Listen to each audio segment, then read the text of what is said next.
vanaisa, mida sa lamad siin?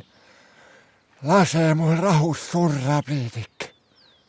Tule parem õhtul mu raamatuklubi kokkutulekule. Ma olen siin mitu korda kutsunud, aga sa... Enne ma sureks. Raamatuklubi.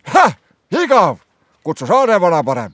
Tal kuluks ära kohaliku kirjandusega ennast kurssi viia. Saarevana? Muulane. Ta ei saa ju essugi aru meie peenest kirjasõnast. No hea küll. Tere tulemast kõigile. Nagu te teate, siis selle korra raamatu valis Mart. Mart, sa võid alustada. Mida sa arvasid sellest raamatust? Mulle meeldib, et lehm teeb muu.